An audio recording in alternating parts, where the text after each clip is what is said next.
Yo, what's going on, everyone? It's your boy Ben from JBM Sports Media here doing a recap of today's playing games. We had some good games, I would say. The first one, not so much, but the last one, man, was that a thriller. I just finished watching it right now, said, you know what? Might as well record it. Why wait for the morning? Get this out as soon as possible. But yeah, let's start off right off the bat with the 76ers advancing and clinching their spot in the playoffs, defeating the Orlando Magic 109-97. So the 76ers will be facing the Celtics. We'll talk about that a little bit. But I will say this, man, Tyrese Maxey, bro, he's just a different animal. He's a different animal. Obviously, when Embiid's out there, it's better for the 76ers, but it just seems like the ability for Maxey to take over games, it's just in his genes, bro. He's just too cold-blooded, this kid. Kelly Oubre did have a pretty good game himself, 19 points, 5 three-pointers made. BJ Edgecombe with a play-in debut right here, 19 and 11, 11 boards for him, pretty solid. PG had 16, 5 and 5, 2 steals. But man, I will say this, the 76ers, if they could get Embiid back for that first round against the Celtics, which I really do hope so. I hope he could make it back because at least at some point, game two, game three, game four, no, well, I don't want to say game four, but get him back. And I think that series could actually be interesting because without Embiid, I think that's where it's going to be a little bit of a tough task. And it's still going to be a tough task regardless, even if Embiid does play. I will say that just because of the Celtics' depth.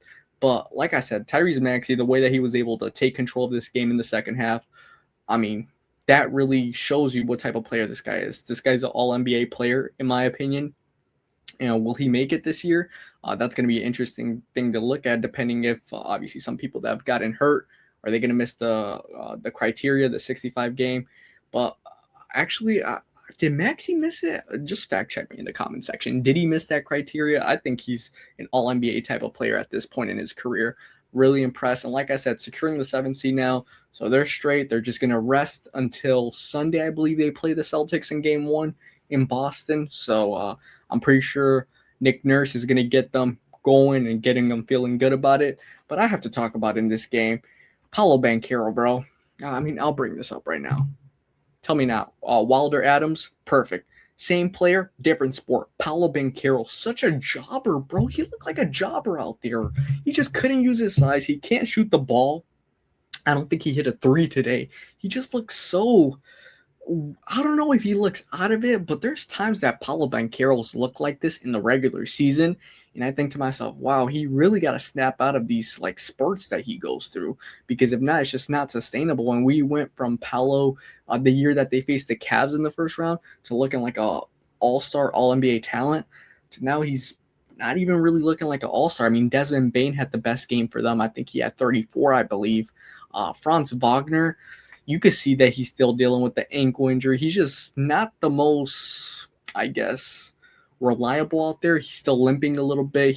And to make it all worse, he bumped knees with Wendell Carter Jr. So we'll see how that prognosis for Franz Wagner on Friday's game against the Hornets is, because it wasn't a good sign. He immediately felt the pain. He did play a little bit afterwards, but you could tell he's was already shaken up. But yeah, Desmond Bain had a good game offensively for the Magic. But this only tells me one thing, bro. The Magic are on a collision course, and they're going to fire their coach. Mosley, he's done with. He's done with. He's absolutely done with. We've already heard the rumor mill saying that there's a star player on the Magic. Is it Paolo? Is it Franz? Is it Desmond Bain? That doesn't rock with Mosley. I don't know. I mean, I think it's low-key Paolo. It might be Paolo. But I don't know. Allegedly. All this is alleged, by the way. But I think Mosley, especially – no matter how the season ends for them, he's gone, bro. And it's unfortunate because I actually thought it was going to work out. I think I had him picked as coach of the year.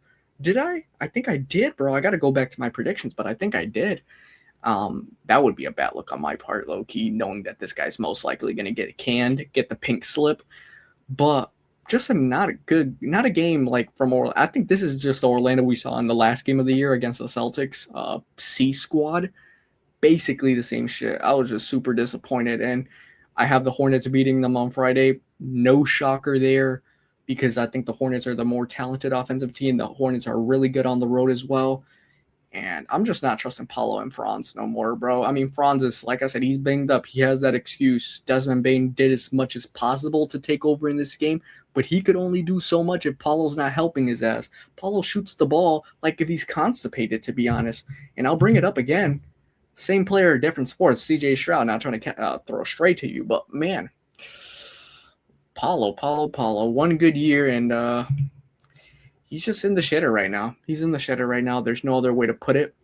But let's move on to the game that I do believe was game of the night without a doubt, and that is the Golden State Warriors coming from behind in the fourth quarter. I think they were down by 10 or 11 in the fourth quarter, and they defeat the LA Clippers in getting their first win in the Intuit Dome. Can you guys believe that? Since the Intuit Dome obviously opened up, they hadn't won a game there. I think they lost their last 11, I was hearing, against the Clippers, and that streak's now over. A horrible time for the Clippers for that streak to end, but hey, it is what it is. The Warriors are moving on to face the Phoenix Suns for whoever has the opportunity to get swept by the OKC. I'm just kidding. Well, maybe not, depending. But great game right here by the Warriors all around. Curry, what a phenomenal game by this guy. I mean, they obviously took off the minutes restrictions. I told you guys it was bait. They weren't going to let him cap out at 29 minutes if the game was close. And I was right. He had 35 points, shot 7 for 12 from the three-point line, very efficient. When he was out there, you could obviously tell the ball movement was going all around. No matter who they put on him, Benedict Mathurin. I mean, there was at times John Collins would get that matchup, and he was getting torched left and right. And I will say, I think Curry, rightfully so, gets the player of the game, and he could get player of the day.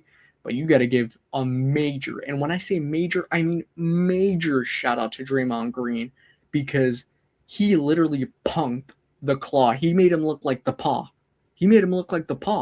Because he had 4 steals, the 2 crucial defensive possessions at the end where Kawhi looked like he just didn't know what the fuck was going on because of Draymond's defense. And that's just what Draymond Green is going to give you nowadays, bro. He's going to give you this immaculate D. I set myself up for that one. I heard it as I was saying it. As it was coming out, the word D, as the D was coming out, it's just, oh my gosh. Leave it in. I don't care. Whatever. Anyways, like I was saying, Draymond Green's defense in this game was absolutely tremendous. G. Santos, what a game by this guy. 20 points. He had some crucial buckets at the end. But, bro, how can we not talk about the clutch threes of Old Man Al? Old Man Al at the end was sparking those threes. Boom, boom, boom. That's why they brought him in here, bro, to hit threes like that. Bro, it just looks like when you get Al Horford hitting clutch threes, you should not be losing that game, and they did not. Porzingis with 20 points as well. It looked like he kind of, I don't know if he tweaked his ankle or his knee, or I don't know what it was, but he was straight. He just was on minutes restriction as well, and it looked like he was, doing very good. His putback dunks in this game were very worthy, especially there was one where Podziemski missed the free throw, and then boom, he got that putback dunk. Podziemski had a solid game. Some bad possessions, some bad 3-point shots. Jeez, this guy, when he can't hit a three, he can't hit a three, and he'll miss it very, very bad. But regardless, a great win by Golden State right here. Shows you how Curry can easily impact the game. He took over this game, and Darius Garland was in foul trouble pretty early in this one. I think he had 5 fouls in the third quarter, and they played it very gingerly with him, but he did as much as possible. Benedict Mathurin, a really great game. He shot very good from 3.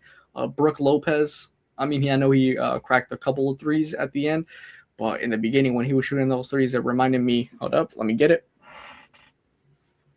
Reminded me of his last year in the Milwaukee Bucks. Very inconsistent from the 3. So I'll take that off. But like I said, this sets up the matchup on Friday night. I think it'll be I think it's the second game for sure.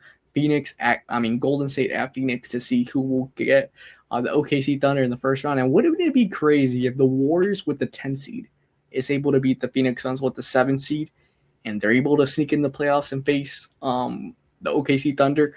Obviously, I don't think they would win that matchup, 1, but 2, it just feels like, damn, I wish Jimmy Butler was healthy, bro. I really do, but we're going to get another Curry and Dylan Brooke meme. I just feel it coming. I really do.